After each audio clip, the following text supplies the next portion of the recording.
you go. As you can all see, I'm dressed in very patriotic colours, red, white and blue. So I hope you had a good coronation weekend, which extended even as far as Europe. So before we go any further, could you just very briefly tell us who you are and where you're calling in from? I'm Margaret Ingleson and I own Inspire Coaching, and I own Villa Azul in the Eastern Algarve, which is where I'm calling in from this morning. Thank you. Tom? So Tom Wright, theatre director, trainer and coach, and yeah, I'm based in moderately sunny York. It was sunny a few minutes ago, now it's changed. Brilliant. Joy? Morning, yeah, I'm Joy Richardson. I'm a coach, mentor and education support advisor, and I have my own business, Joy Richardson Coaching. Excellent. And in York. In York, excellent. And David? Hi, I'm David Castle. I've just started as the Net Zero project officer for the Diocese of Sheffield, and I'm in sunny Eckington, just south of Sheffield. You're very welcome. Thanks for coming. And Lewis, I don't know if you can hear us in the background. So I'm Barrister Lewis, and I'm based in Shipley, Bradford. I'm a business strategist and also a business management lecturer. Excellent. Yeah, you're very, very welcome. Nice to see you again, Lewis. Yes, I'm Jeff Ashton. I'm one of the directors of Coaching York. Very quickly, let me tell you a little bit about Coaching York for the possibly one person on the call who's not familiar with it. And then I'll introduce and hand over to Steve. So Coaching York, we're a social enterprise, got about 78 members at the moment, I think at the last count, across various parts of the world, mainly in the UK, but also, as you can see, Portugal, Germany and Spain. I've been a part of this for probably about a decade now. And as a coach, one of the things I most value from it is just the things I get to do. So I get to do things like this, host and run events for International Coaching Week. There are regular CPD meetings, both face-to-face and online for our coaches. We also have a podcast. If you want to find out a bit more about coaching and how it works, that's mainly run by myself and my co-director, Fiona Smith, though we are in stock to involve some of our other members. So very shortly, there will be a pod with Tom Wright on. Tom was on the call, talking about something that's an issue of interest to him. And being a generous group, we also point to other coaching activities that go on. There's a co-coaching group in York, and Steve will talk a bit about coaches who are involved with climate. Just to say, our ambition as Coaching York is to extend the reach of coaching so that more people get the chance to experience coaching and to live its benefits. To do that, we do have a commercial offer, but we also do pro bono work as well. Essentially, if you're a volunteer or volunteer-led organisation, we have volunteers who will be happy to do some stuff for you, but we're all looking for opportunities to give more people the chance to experience coaching who wouldn't otherwise. So that's just a little bit about us. If you want to find out more about Coaching York, you can go to coachingyork.co.uk and find out more about what we're doing. So I'll now hand you over to Steve, who will introduce himself and the session for today. All right, good morning, everybody. Thanks for coming along. We're in an interesting time, and hence this subject, and obviously pertinent to you, David. Lots of old buildings, no doubt, that could do with heating and insulating, and not much chance to do them. Not with a huge amount of cost anyway. But the issue here is that if we're really interested in the long term of the planet, and perhaps even not that long term, short term for humans maybe and other species, we need to do something about it. Now, one of the things I did some years ago, before I joined, before Coaching existed, was put solar panels on my roof. So I'm more than happy with that, because for any who just put them, that was in the days when you got generous fit payments. So it is, it pays the electricity, the energy bills these days with the surplus. Now that might be that's sort of terrible bragging, but I think little things from acorns grow. My own background is I had 20 years in pharmaceutical sales, marketing and business development, and then post my MBA in '96 became a coach. So I've run my own business enabling development since that time. More or less semi-retired, you can tell from the white hair and so on, and baldness that may well be it. So I've been coaching commercially and pro bono. But one of the things which has always interested me, hence the reference to solar panels earlier, is sustainability. And so hence this presentation. So what we're going to do, I'm going to share some slides, we're going to have some interaction. The outcome of this session is reassurance it's okay to raise and discuss these issues, despite what one might say is our current government railing against it with all the things they're doing for oil and gas. So here we go. Question here is, which escalator? Is it the up escalator to a better life, or is it the down escalator sinking under rising water levels and the temperature changes we're seeing? So intros we've more or less done. We're going to look at the background. A lot of you will be familiar with this, but it is in terms of giving you ammunition and some resources for your own conversations. How do we begin to challenge people in our networks, be they clients or those around us? In your case, David, the ones who you come into contact across Sheffield. What are some support resources you can use? And then how do we move into these other things? So that's that, if you will, but unless we move it to action, we're not going to make any difference. So meaningful action is a key thing. So the first question here is, what brought you here to? And I'll just stop sharing for a moment as we go around. What was it attracted you to this topic? Who wants to be the first volunteer, Jeff, as your microphone's off? I suppose for me, this is a continuing journey. Steve did a session like this a year ago. I've talked to him about this over a number of years. So I'm interested to see how, if you like, the story's developing, but also how, in particular, how my profession is responding to the climate challenge. Well, I promised myself this year I'm going to be more focused on CPD, a professional development. Yeah.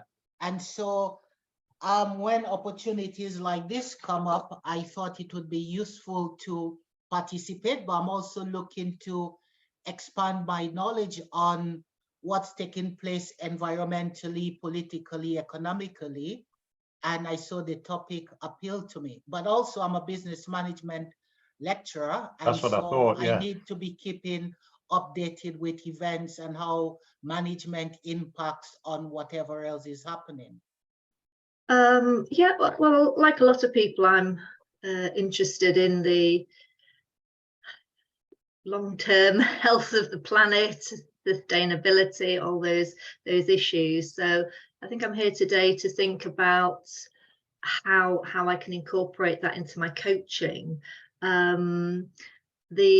One of the tools that I've recently learned about with my training as a new coach is the circle of concern, the circle of control, and about, a lot of people are anxious on many levels in their lives at the moment. Anxiety and mental health is a huge thing, and about, coaching is about empowering people, giving people, finding their voice, etc.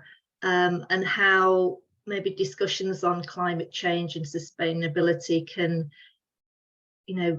help people move forward with that journey about what can they control, what agency do they have about their own lives and about wider communities and the planet, and how maybe that can all tie together, that if you can work with a client that has all these concerns but isn't really acting on anything concerning sustainability, then maybe I can help them find a way to move forward and become empowered about changing their life and doing their bit for the planet, and that ripple effect, or sowing the seeds, or the acorn, or whatever Steve mentioned at the beginning. So yeah, issues around that I'm interested in, empowering people. Yeah, thank you, David.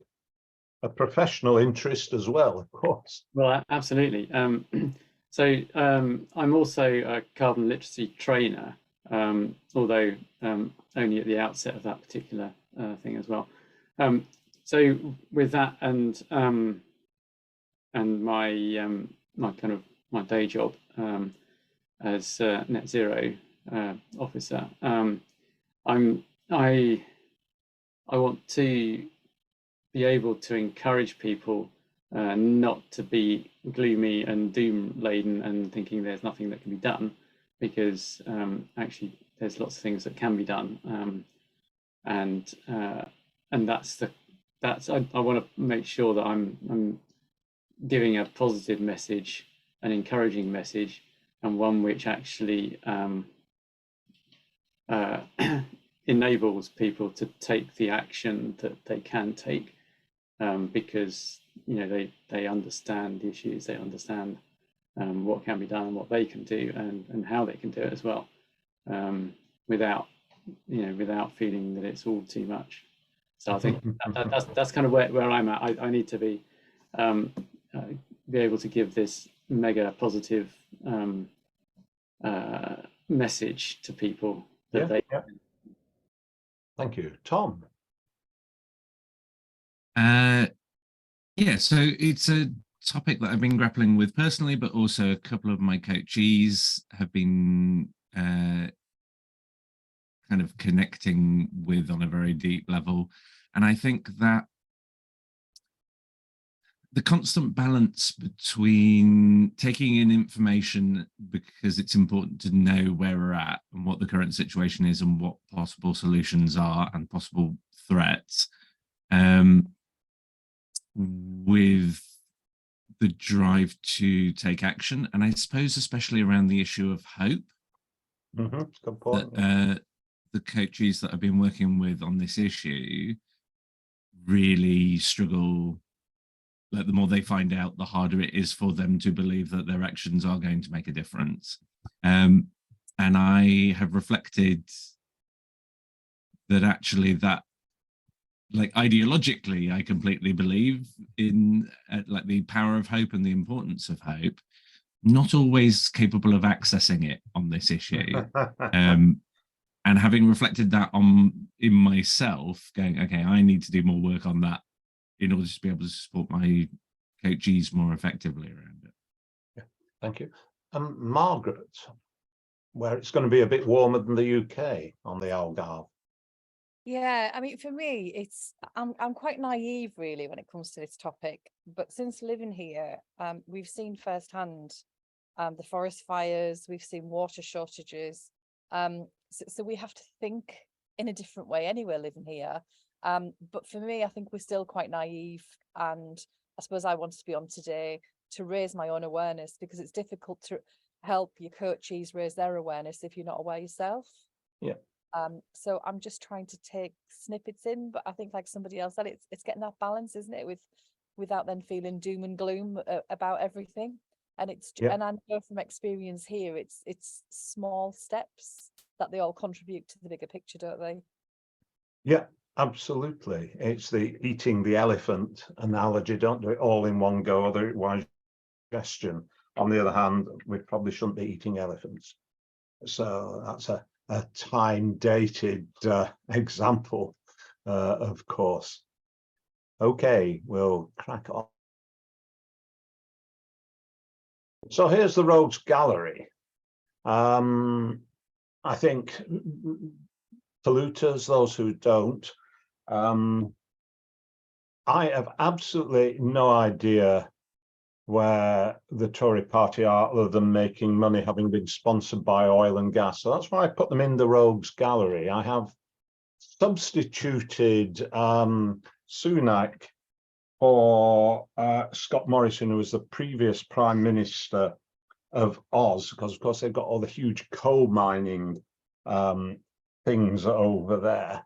The policy at the time was very much let's exploit everything. Albanese may be a little bit better.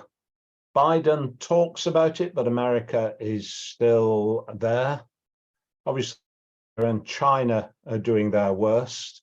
And what we say about MBS and the Gulf states and Saudi, and the irony of what they're doing, of course, is something to consider. But probably 5 of these people are ones, unless they start taking action, it will be a while. Now, you remember Greta Thunberg, the COP26, saying blah, blah, blah, hence the title of today's thing. So we see things like huge open cast mines, we see stuff being burnt to the air and from the air, and there are lots of excuses.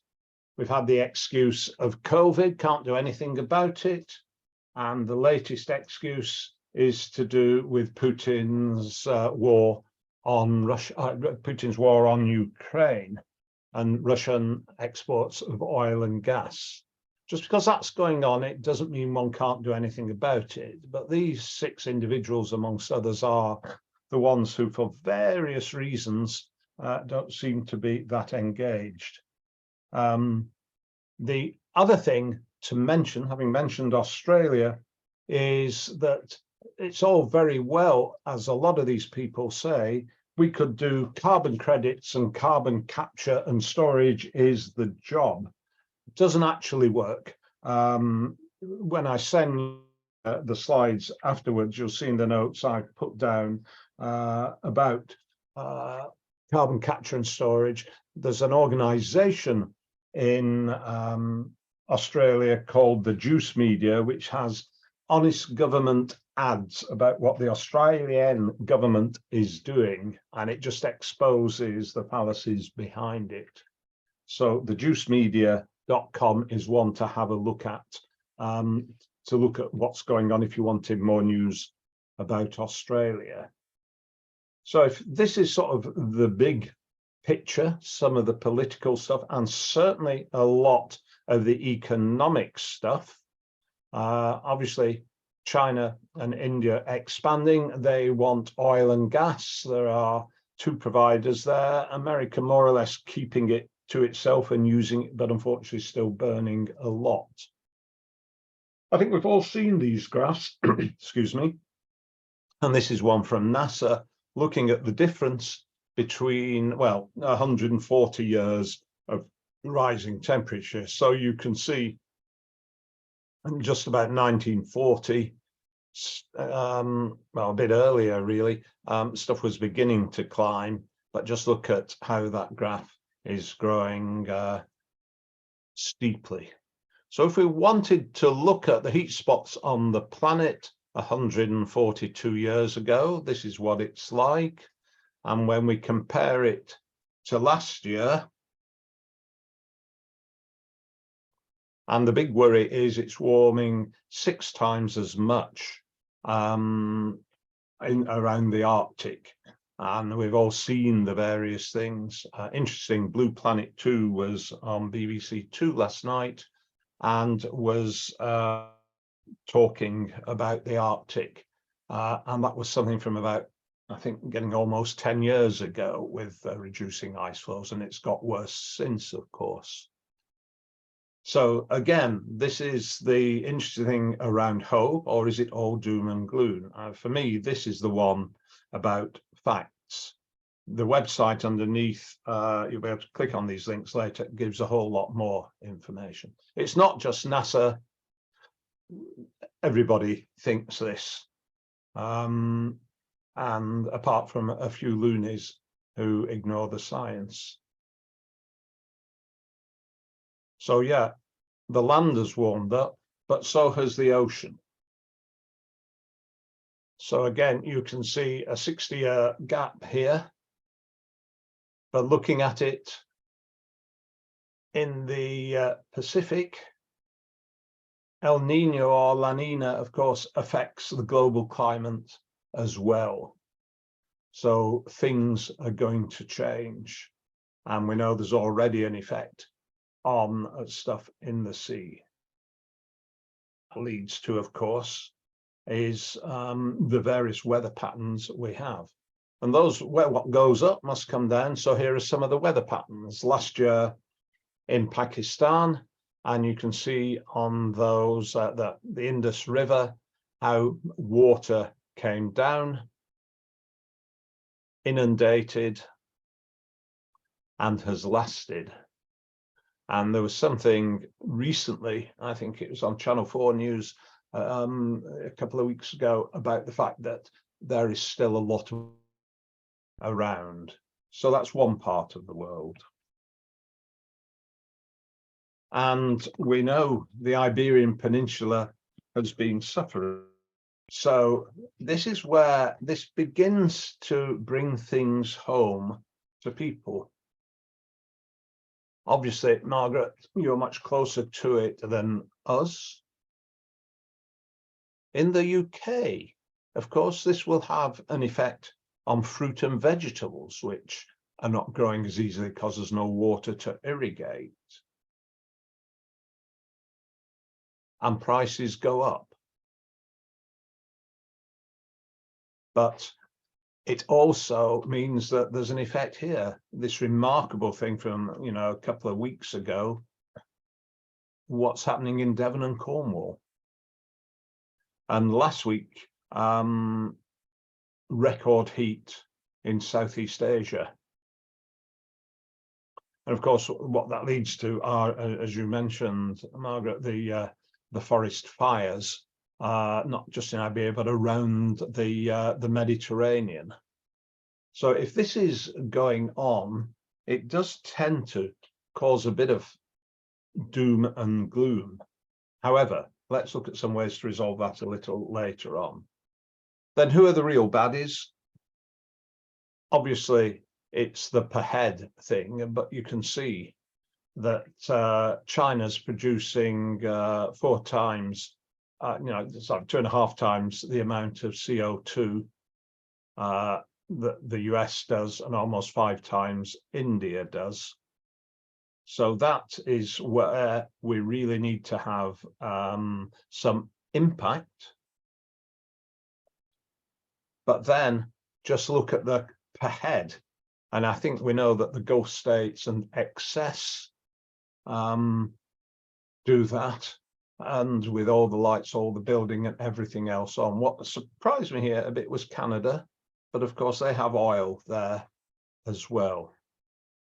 So all this is going on in the background. These are things you can come and look at later for more detail. I guess a number of you may well have heard of Earth Overshoot Days, which is basically we would run out of stuff if we lived at the rate some countries do. And Jamaica seems very responsible here. It's not burning stuff, using up resources in the same way. So there's a lot more when you click on the link. What amazed me here, and you can see Britain, May 19th, so we're almost at the date when our greed is over halfway. But there is no India on here that China is June the 2nd. So although China is burning a lot of stuff, producing a lot of CO2 and so on, it's not as bad as us, which might be to do with the rural thing.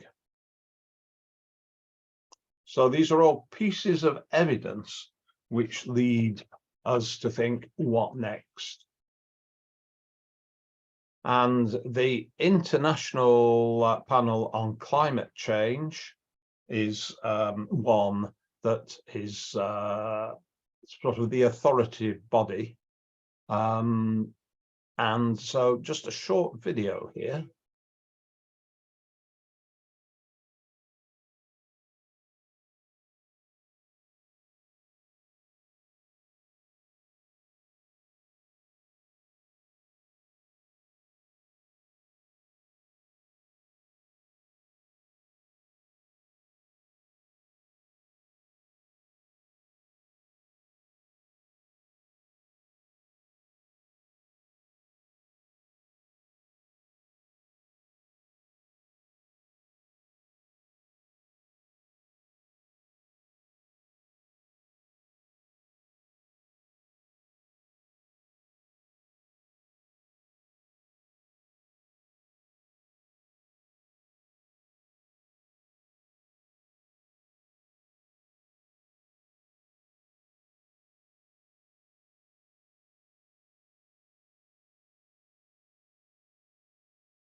So the message there is something can be done if there is sufficient impetus.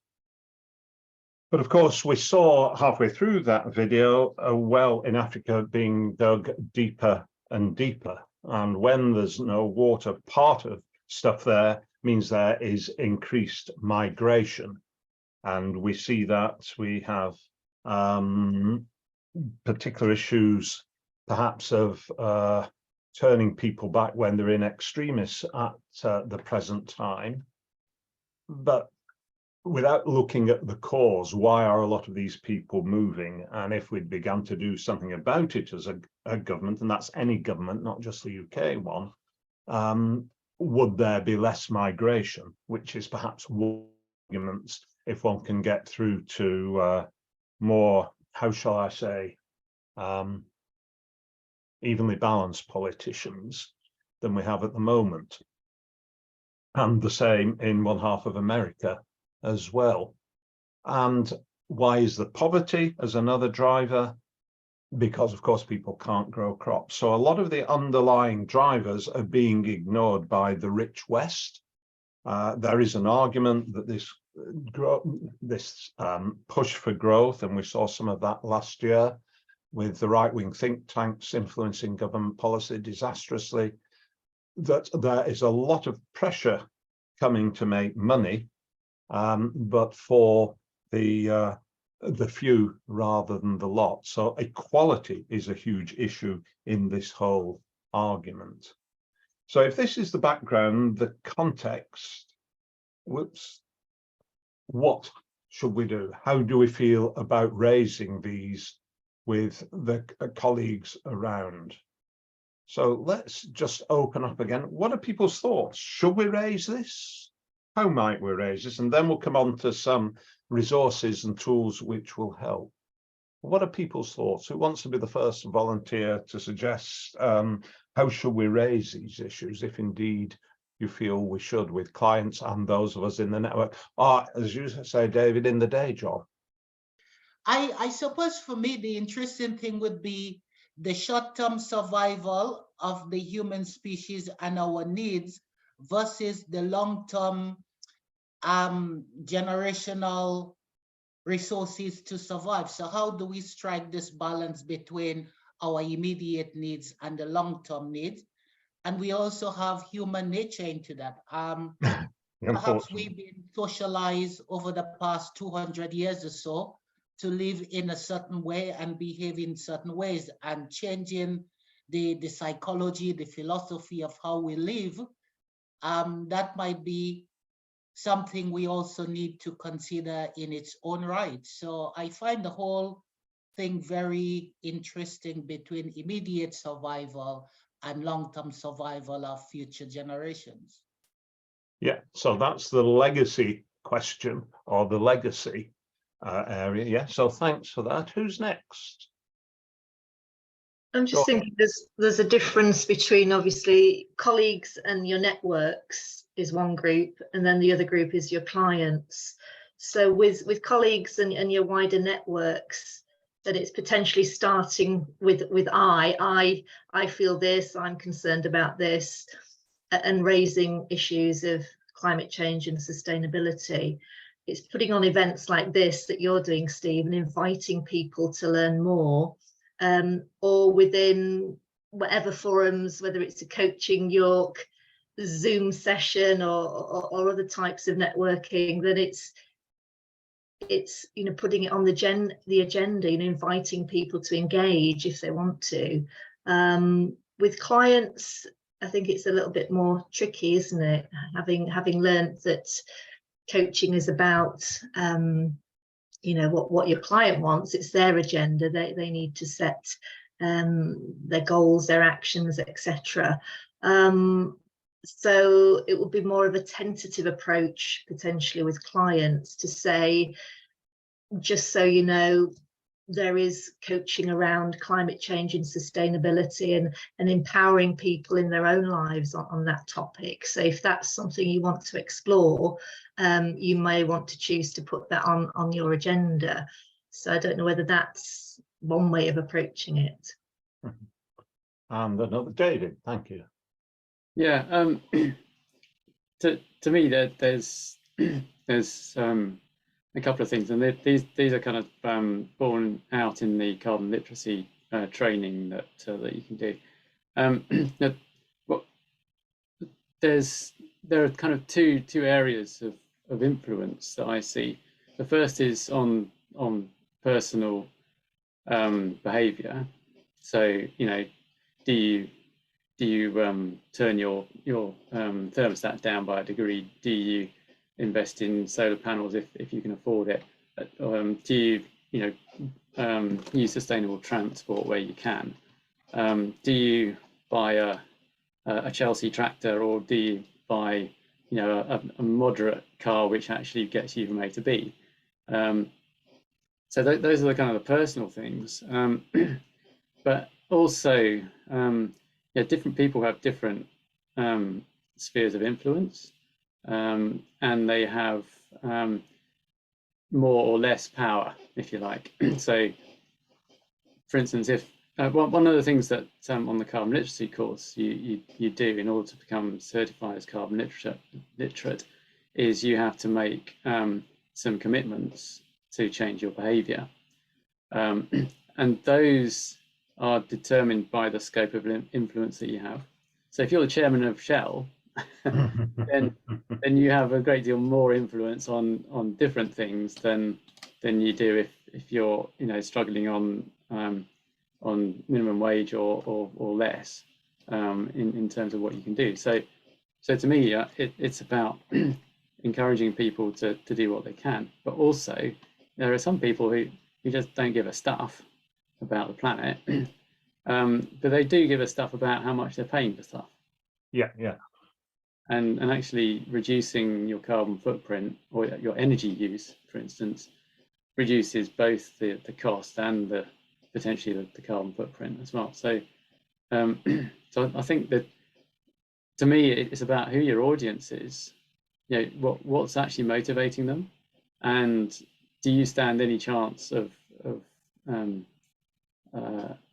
bringing the kind of the climate change, the social justice or injustice, and all those sorts of things to bear on them, or is it more about, you know, their own kind of selfish pocket? And that is a really good point. You could argue it matters not if how they do it, but if that is the driver for them. And we have seen that recently in some ways with energy prices, at least in the UK, going to the heights they have. Sometimes with disastrous, others don't give a damn and just burn it anyway. But yeah, if it hits people in the pocket, that can be one way. And it's the producers, one may say, who don't want to be hit in the pocket and are churning stuff out, but that's a separate argument for now. Tom, Margaret, Jeff, sorry, Jeff, you've gone. Yeah, I'm not repeating the valuable stuff, excuse me, we've heard already. Three practical ways that coaches try and raise the issue or take the opportunity to raise the issue with clients, which is also consistent with their role as a coach, which is put the client in the center of what's going on. So some coaches put something quite explicitly in their contracts. So if you're a client with Coach A, he will say, I'm a climate focused coach, and in the course of our coaching, I will ask you about this. So it's quite explicit and upfront, and you choose that coach knowing that that's going to be raised as a subject to think about. So that's one thing. You can take what I might call tactical opportunities. So I mentioned this actually last year. A client, his organization, excuse me, his organization were buying a new van. And I said, well, you're a public facing organization. When you're buying your new van, you may get some questions about the decision you make from your customers or from the people who you serve. And if they ask questions around how your choice of van affects the climate, what will you say? So that's just putting the question to ask someone to think about it. A third way is one of the things that coaches will often do with clients as part of their sort of diagnostic, let's try and work out what we're going to think about, is we ask people to do self-assessments, one of which is around self-assessments around values. And so you could incorporate questions into a value-based self-assessment which looked at people's attitudes to climate change or the planet. So that would be one of a number of different things that you'd be asking the client to think about, but it's a perfectly legitimate issue to put in there in the same way it's legitimate to put in questions around, I don't know, your attitude to equality or fairness or any of the other big issues of the day. And you may have clients who will be happy to do a specific self-assessment around their attitude to climate as a subset. So these are just different ways that you can kind of give cues to the client to give them the opportunity to buy into the subject, but presenting them in a way that might be interesting and would attract enough or make the subject salient enough for a client. So that's interesting. I'd like to think more about it, rather than necessarily starting with a conclusion or a particular agenda. Yeah, I think I would just agree there. For me, it's probably about the questioning. So I often will question my coaches on what impact their thought process, their action points are going to take is going to have on the system around them, and that normally includes the people, their environment, whatever. And just maybe I just take it that a step further. So maybe it's looking at the questioning that I offer to coaches when it's relevant, but I think again it's when it's relevant to the topic. It's not something you can ram down your coach's throat, is it really? I think somebody said earlier, it's your own network. You can raise things yourself with them, but with a coachee, it's still got to be coachee led, but you can still ask the questions and raise their awareness as well, which is why I need to raise my awareness, because I feel like I can't raise other people's awareness unless mine's raised. Yeah, it's interesting because my coaching practice is very focused on the kind of neutral person-centered, coachy. It's all about the coachy thinking.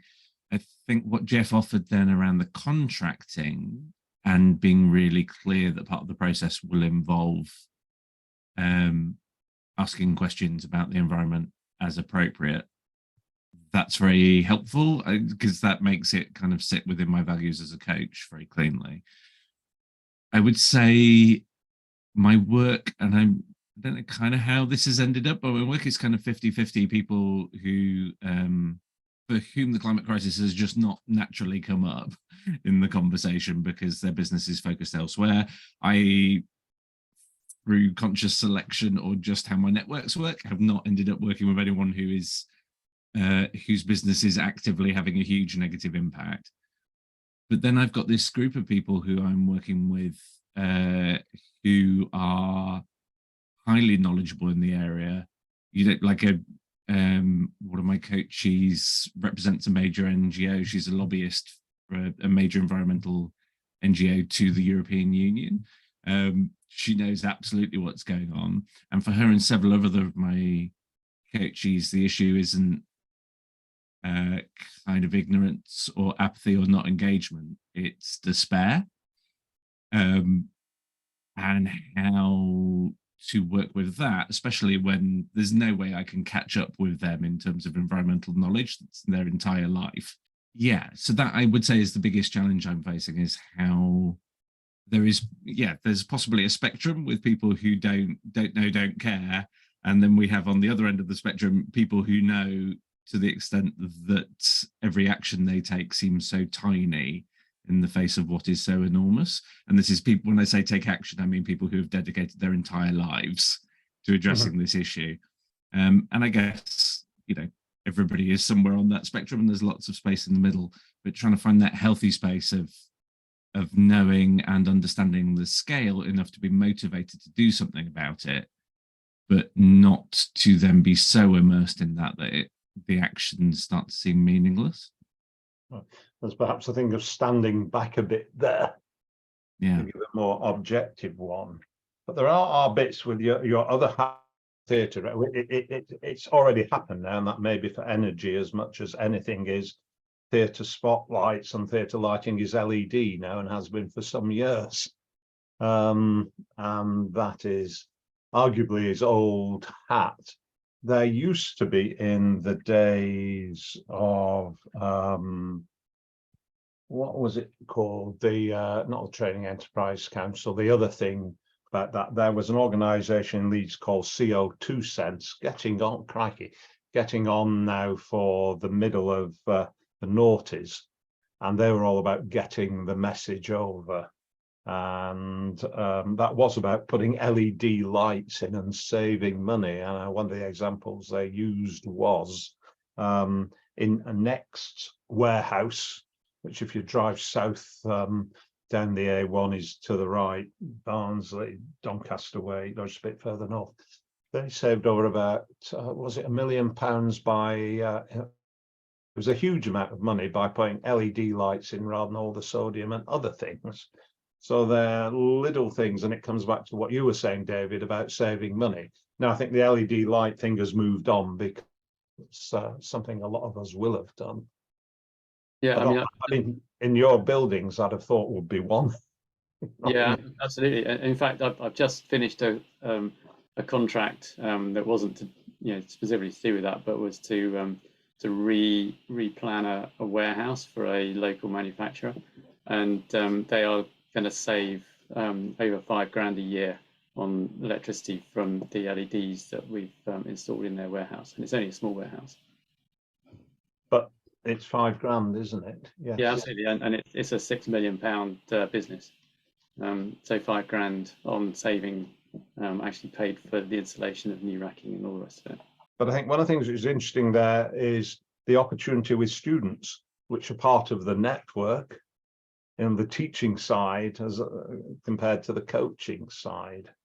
And I think one of the other things, the main thing I'm interested in here, is that is legacy. And in the coaching I do, talking about leadership, what is the legacy that leaders leave? And that can be a good way in. If you're running whatever the organization is, it can be a not-for-profit, it could be a manufacturing one. But if you're a leader at any level, how would you want to be remembered? What is the autobiography you're going to write at age 75? And what does that mean about the key issues in the environment now? And that brings us into the social, the political, the economic, the E for environment, and so on. So there is a way in there when we're talking about leadership, like the legacy of leaders and the footprints they leave in the snow, if you will. So that can often be another way in. But as you said, Joy, much easier by saying I with friends, colleagues, network, rather than broader with clients, where one may have to be careful to avoid alienating them. But I think there are certainly some. We know somebody, a member, Jez Lewis, who is explicit about that.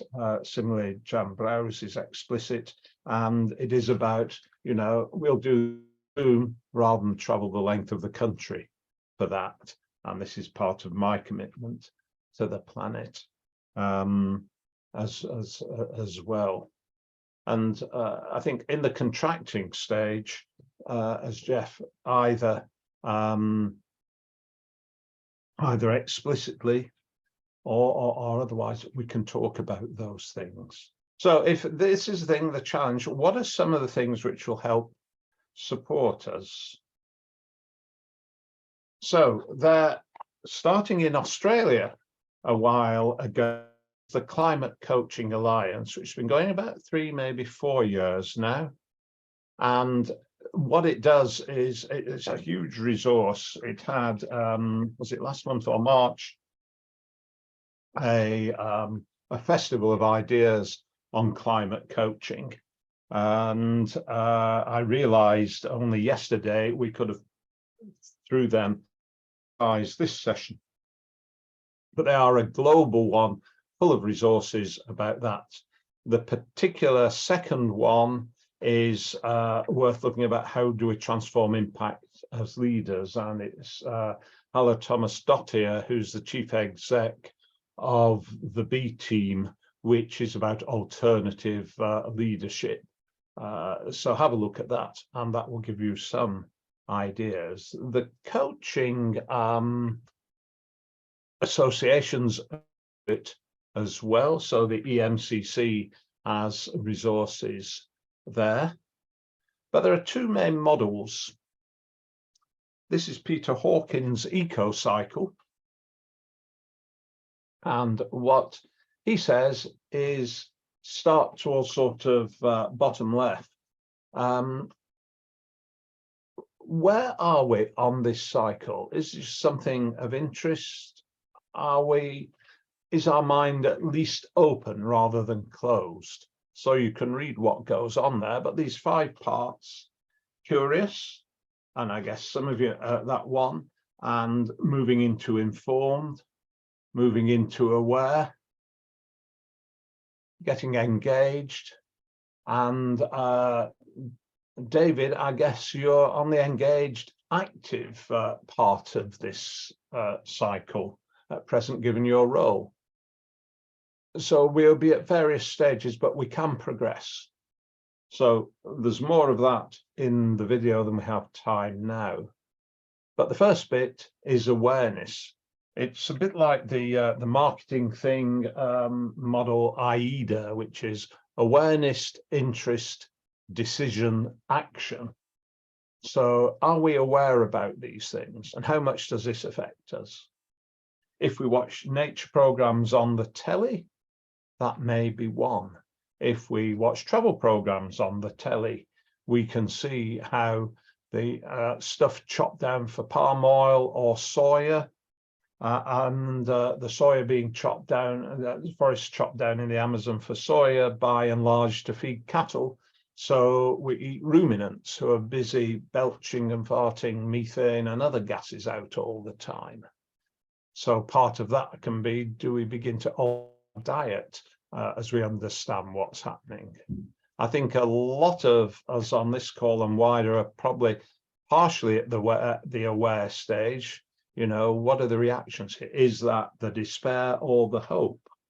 And then if we've gone through these first three, that may well be where we can be more upfront. But notice the wording there, bring the topic appropriately into every coaching relationship. So what we're wanting to do here is talk about what is the level that's suitable, respecting the idea of being coachee focused or client focused, shall we say, but not disrupting our relationship as a result. So the balance thing that many of you talked about comes into that. So underneath each of these 5 areas is a lot more detail. So this is one of the resources, and it is something that one can go around with clients, and certainly perhaps worth practicing with friends and colleagues first to gain confidence in using it. Could be one area. The next main model is from Zoe Cohen, and this is the EMCC one. She suggests there are 9 domains that we can look at here. So if you click on these links, the detail here, one side is sort of talking about some of the stuff with the other side briefly goes through each of the domains, and the slides expand on that. And then there is a longer video, but it is talking about how might we do that. Jeff mentioned values earlier, so the ethics thing comes into that. But let's go over to the left-hand side. Where are we on this pathway, if you will? How concerned are we individually? And I would suggest that if you've joined this call, there's certainly some interest in looking at this. There is some awareness, and it's one to progress. So what can we do in our own life? And for me, that is the thing of saying, you know, is there congruence here? It's all very well to talk about it, but what are you doing, Steve? You know, what is your thing on there? So I guess more plant-based menu, that in part is that my wife is virtually vegetarian, but most of my diet tends to be more plant than meat-based. So there's an impact there, not having a steak every night or something like that. Communities is broader. How do we influence our communities? Then moving into business and political. I'll be interested to see what happens come a general election on the political engagement of the environment. I think it's fairly safe to say that dumping sewage into rivers is something that has had an effect in the media, and the fact that the majority of the drones in Parliament voted to do that means that there can be a discussion with any Conservative person about why they're interested in polluting the environment, which gets us also into another area. But that then moves over into what are we doing in our practice? Do we reflect on it enough? Do we think about supervision from others who could help, etc.? So they are 2 main resources which will give you much more support in that area. So let's just have a quick chat for 5 minutes about how might we reimagine our conversations with colleagues or clients. Yeah, I think for me, this has just opened up my thinking, and I think for me next is going to be having conversations with other people about their knowledge as well, just to expand my awareness a bit more as well. I don't think I feel confident enough yet, probably, to bring it into the coaching practice, unless the coachee does. But it's certainly got me thinking. I'm sat here writing loads of notes of just little things that I could actually do, and then thinking about how I bring that into the domain. Is I do quite a bit on social media, certainly around the villa and the rentals that we do, and some of that we could actually promote it as part of our marketing as well, really, which opens the conversation straight away anyway. Mhm. You know, and it's just things like being on this session today. What do other people think about it? And Yeah. just get the conversation going, really. I mean, I know the conversation's been going a long time, but I've probably not been a very active part of it. And it is just about doing what you can, isn't it, really? It's just got thinking a lot more. I mean, like I said, I've been thinking a lot more for the last couple of years, because last year, for those of you that don't know, we had forest fires that got within 2 kilometers of us. And that was really scary. I actually felt sick. I was so scared. We had bags packed with our passports in ready, and we don't actually live that far into the countryside either. I mean, we were literally a 10-15 minute walk from the village and a 40-minute walk from the sea, from the seafront. So we're very close to the coast, but the forest fires were horrendous, and they just wiped out acres and hectares and hectares. They killed, it was awful. There was unlicensed kennels, all of the dogs perished in there. And so we seen that, and that was sorry, it's traffic going past now. It was an awful time to live through that, and that is climate change that's creating it. Absolutely. And that, there of when talking with clients, your life experience, I mean, Portugal, you've almost got a great platform to put it on the agenda. Get people over to dig the fire break round, of course. Yeah, I mean, we get water from a borehole, and there's a fear is what if that borehole empties? Now I know that from speaking to other people that they do come and fill it up for you again, but the bomberos fill it up. But that's not the point, is it? It's scary that the dams are emptying it as well anyway. But I mean, one of the things that we've just done, for example, in the last few weeks, I'm saying we, my husband, is repaired the irrigation system, so that the irrigation system that's there is actually not just watering the trees and the plants around us, but is actually a protection for us in a fire, because that's what you turn it on, but it's but we've repaired it because there was obviously water being wasted. We can't afford to waste water, but it's set on timers, so it's thinking about, do we really need it on that long? Can we just turn it off for 2 more minutes a day or something? So yeah, we're just having conversations now about things like this. Yeah. So one of the big things is actually talking about it, communicating with people, because it's all very well if you do all the right things yourself and nobody ever hears about it, then you've missed a massive opportunity to spread the word. One of my kind of bugbears is this thing where people say, oh, I'm going to get a wood burning stove because that's environmentally friendly. Well, I think your video from the IPCC made the very strong point that we have to stop emitting carbon dioxide. Now, if you burn wood, you're emitting carbon dioxide. Yeah. In the same way that if you're burning coal, there is no difference. It is not a sustainable source, because you might say, well, we're going to replant a tree, but it's 20 years before that tree will even start to recapture the carbon dioxide that was emitted when you burnt the last tree. And the planet doesn't have time for that. It has time. In the past, it had time for that because that was part of the natural cycle. It's not part of the natural cycle to burn coal. It's not part of the natural cycle to burn wood anymore. No. And I have this kind of battle with my sister-in-law, who has a wood burning stove and thinks it's terribly green. She is still to be convinced on that, but I am trying. Yeah. But of course, Drax, which is burning wood unsustainably, gets tremendous subsidies because it's not burning coal, which is part of the hypocrisy of the whole lot. I mean, let's face it, the trees are just the precursor to coal with a few hundreds of thousands of years, so if not millions. So I think that is one of the things. Yeah.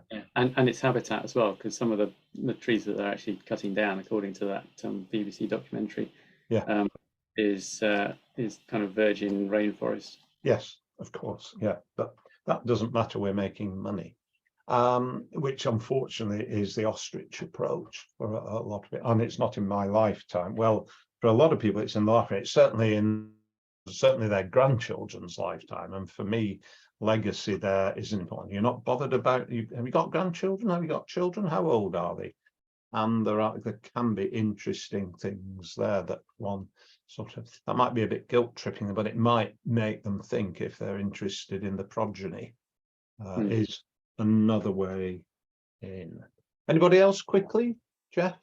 Yeah, just say, I mean, just Steve, picking up what you were saying, David, what you were saying there, and Lewis, something you were saying earlier, thinking about natural ways you can introduce the concept of climate into other conversations that you're having. So if you're talking about legacy and grandchildren, quite naturally to talk about climate there. I mean, David, in the context of the church, one of the things obviously that Christians think about is their, if you like, the end of life evaluation with God, where they imagine having conversations like, so what did you do with that life I gave you?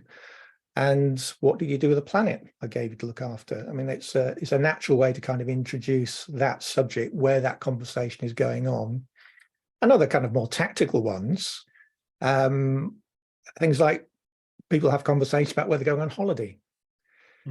Well, when they talk to me about where I'm going on holiday, I've not been abroad for a couple of years. If I go abroad again, I will make some decisions around that, which will be affected by climate. And by the way, a very natural part of that conversation is if anybody's planning to go to Portugal, actually, I've got a friend out there and this is what they were telling me. And actually, there's something deeper going on. So this is quite a natural way to introduce the subject.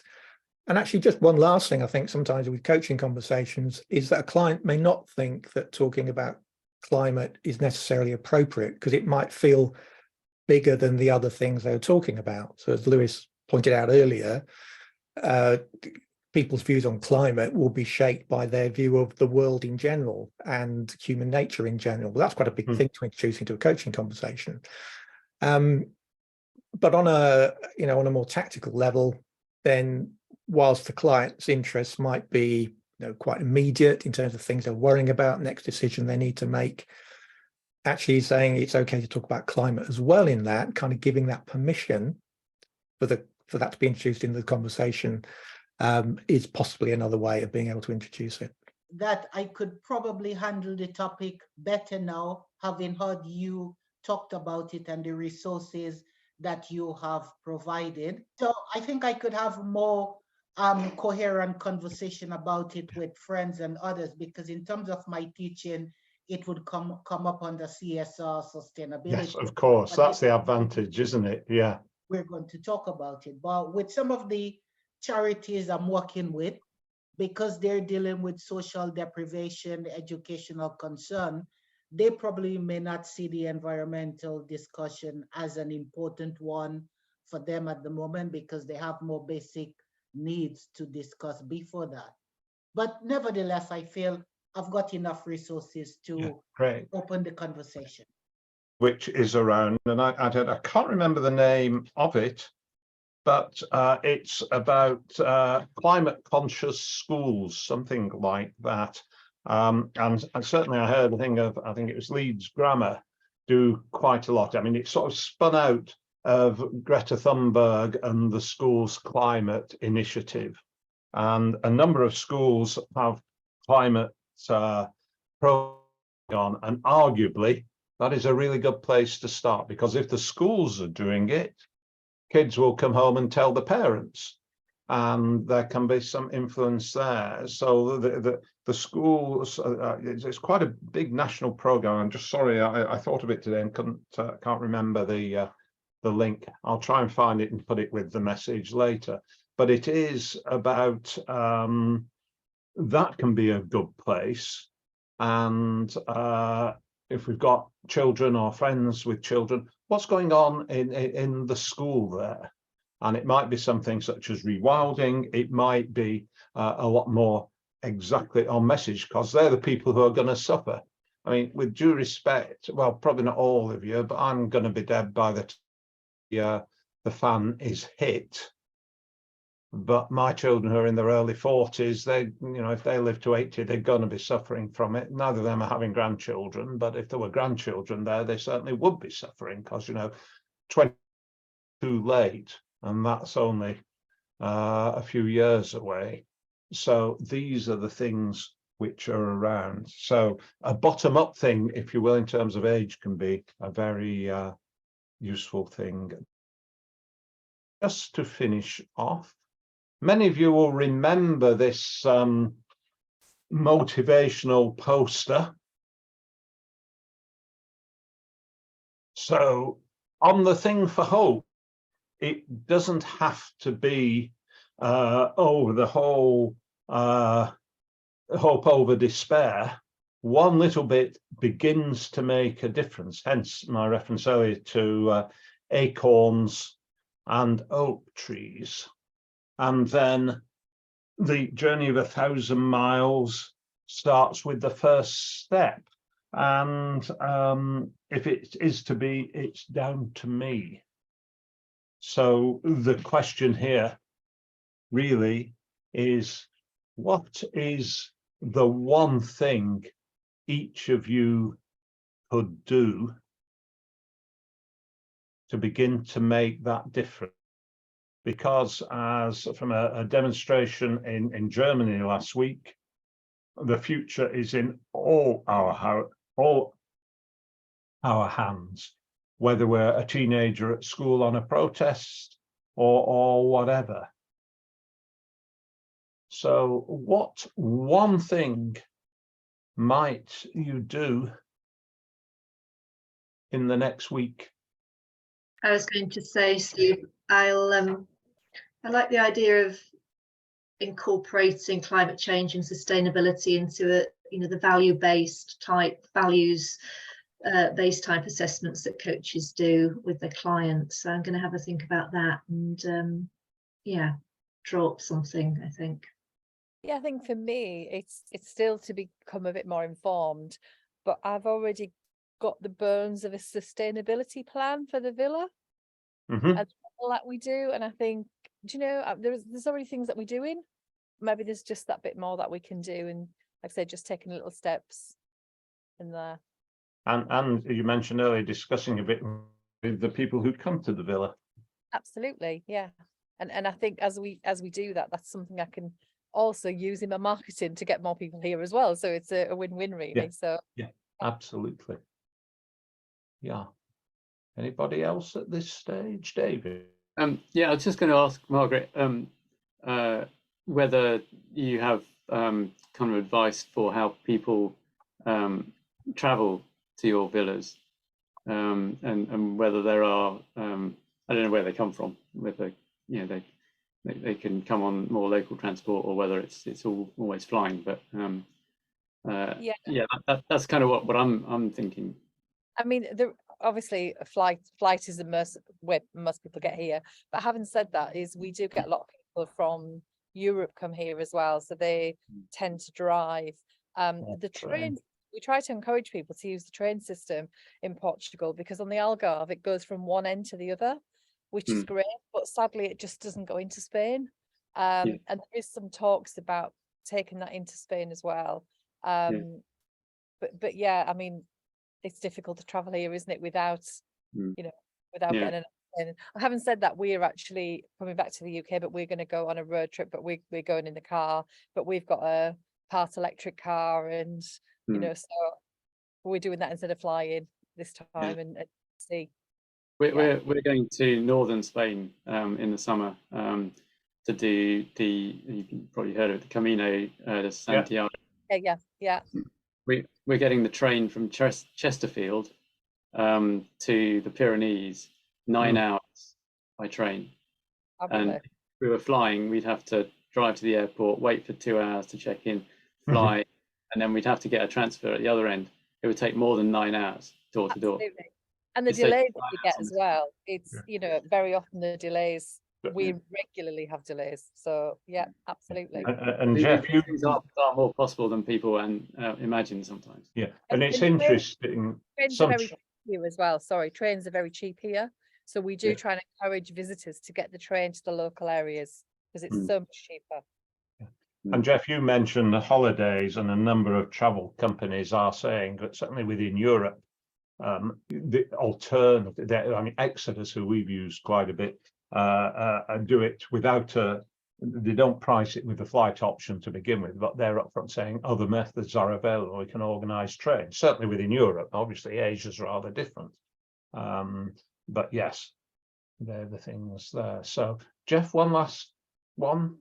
If you're, I will have a look at the resources that Dave has mentioned, and I will be talking to my wife about this.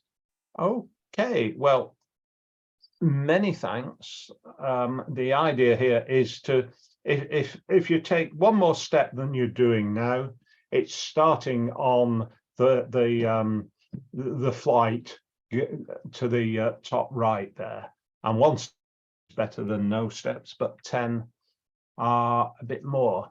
So here is ahead, hopefully with less transport. So enjoy your direction of travel.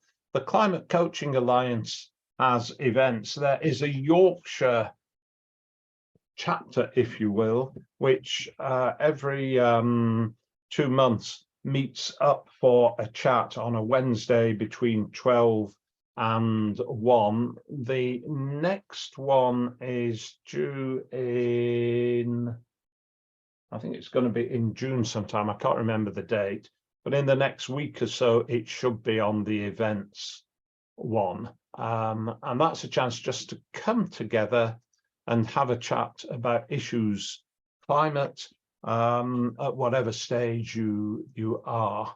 And it's just a way of getting additional thoughts on that. Basically, you need to register with the Coaching Climate Alliance.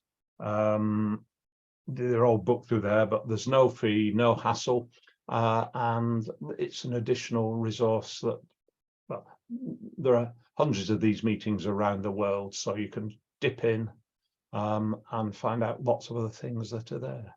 All the very best with you making a positive difference for the climate, those little rays of hope in the path ahead for colleagues, friends, and clients. Jeff. And just say, yes, again, thanks, Wolf, for joining us. And Steve, thank you very much for hosting today. All the best, and see you around. Thank you. Thank you. Thanks. Bye. Bye.